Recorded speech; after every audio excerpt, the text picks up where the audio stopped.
पूर्व प्रधानमंत्री स्वर्गीय लाल बहादुर शास्त्री के पोते और कांग्रेस के राष्ट्रीय प्रवक्ता आदर्श शास्त्री ने शनिवार को इंदौर प्रेस क्लब में आयोजित प्रेस वार्ता में 10 साल अन्याय काल विषय पर कई बड़ी बातें कही। इस दौरान उन्होंने एक पोस्टर भी जारी किया।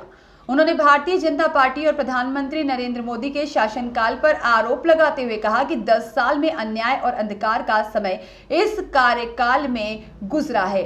आज उसी अंधकार को कांग्रेस पार्टी देश के सामने लाना चाहती है। शास्त्री ने कहा कि कांग्रेस पार्टी मजबूती से भाजपा और मोदी की खिलाफत कर रही है और हम इंडिया अलायंस के जरिए मजबूती से अपना दावा सामने रख रहे हैं। लोकसभा चुनाव के बाद इंडिया अलायंस की सरकार बनेगी और किसान और देश को इस अन्याय काल से मुक्ति मिलेगी।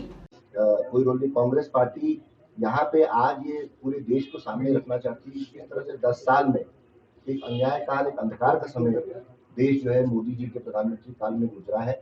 उस अंधेरेपन को, उस अन्याय काल को आज देश के सामने रखना चाह रही है। हम यहाँ पे इस बारे में चर्चा करें। यूपीए का काल उस 10 समय 2004 से 14 का समय और ये जो अन्याय काल का समय उसकी तुलना कर रहा हूँ, आपके बीच में रख रहा हूँ।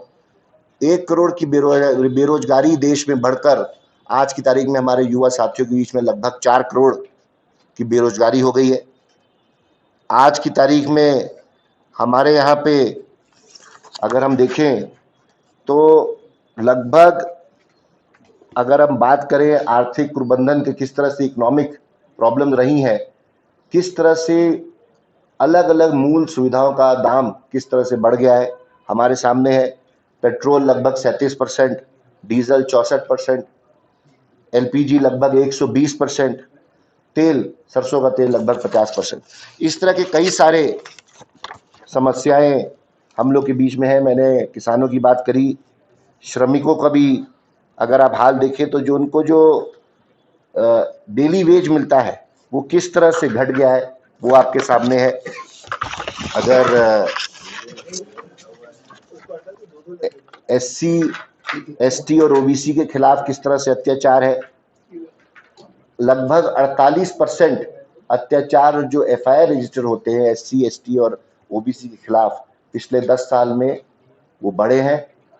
अगर हम उसको बनस्पत उसके पिछले 10 साल के बीच से कंपेयर करें, महिलाओं का उत्पीड़न बढ़ता जा रहा है। लगभग औसतन 86 बलात्कार देश में रोज महिलाओं के साथ हो रहा है और लगभग 4 में से 3 बलात्कारी जो अक्यूज्ड है वो रिहा हो जा रहे हैं। तो हर तरफ से हम लोग को नुकसान है, समस्या है। ये अन्याय काल में जो हम लोग हैं, संस्थाओं का दुरुपयोग आप सब देख रहे हैं किस तरह से, चाहे वो ईडी हो, वो सीबीआई हो, इनकम टैक्स डिपार्टमेंट हो, किस तरह से उनको बेलगाम रूप से छोड़ा जा रहा है और ख़ास तौर से विपक्ष के नेताओं पे, इंडिया अलायंस के ऊपर पूरी तरह से हर तरह से दबाव बनाया जा रहा है कि किस तरह से इनको तोड़ा जाए, इनको किस तरह से अलग किया जाए। और ये संवैधानिक संस्थाएं हैं जिनका दुरुपयोग मैं नहीं समझता कभी इस प्रकार से हुआ गया जिस तरह से अब इस डिक्लेयर्ड इमरजेंसी में हो रहा है। उद्देश्य कांग्रेस पार्टी और इंडिया अलायंस का ये है कि इस प्रधानमंत्री नरेंद्र मोदी जो देश में इतनी कठिनाई की समस्या, इतनी कठिनाइयां आज देश फेस कर रहा है, इससे वो पहले यहाँ से हम लोग इस सरकार को हटाएं। उसके बाद इंडिया अलायंस एकजुट होकर तय करेगा कौन प्रधानमंत्री बनेगा।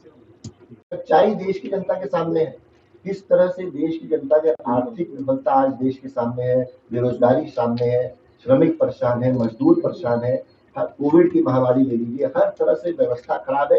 एक एडवर्टाइजिंग, एक marketing Bharatiya Janata party India alliance में आपसी खींचतान जो बहुत ज्यादा हो गई। ऐसा बिल्कुल नहीं, मैं कोई बता रहा हूँ। देखिए ऐसा है, ये तो कई बार देखने का नजरिया होता है।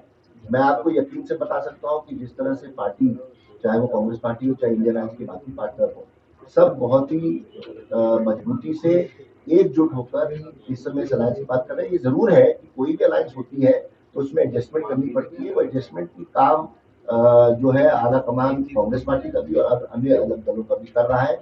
और मुझे पूरा यकीन है, कांग्रेस पार्टी को यकीन है कि देश के सामने एकजुट होकर एक विकल्प मोदी के अन्याय काल के खिलाफ सामने देश के लोगों के सामने आए। बोल रहा हूँ, ये सवाल आप कमलनाथ जी से पूछे, इसका तो जवाब कांग्रेस पार्टी में हम लोग मजबूती से खिलाफत कर रहे हैं भारतीय जनता पार्टी और मोदी की, और ये पूरे यकीन से हम लोग इस दावे को सामने रख रहे हैं। इंडिया अलायंस के तहत लोकसभा चुनाव के बाद इंडिया अलायंस की सरकार बनेगी और किसान को और देश को उस अन्याय काल से मुक्ति मिलेगी। लेकिन इंडिया अलायंस तो हर जगह टूट रहा है, ममता बनर्जी अलग कर रही है, केजरीवाल अलग हो गए। देखिए बातचीत चल रही है और ये समय लगता है इस सब काम में। जैसे जैसे लोकसभा चुनाव आएंगे आप देखेंगे सब जगह इंडिया अलायंस एक मजबूती के साथ एक विकल्प लेकर सामने आएंगे। ब्यूरो रिपोर्ट, सत्याग्रह न्यूज, मध्य प्रदेश।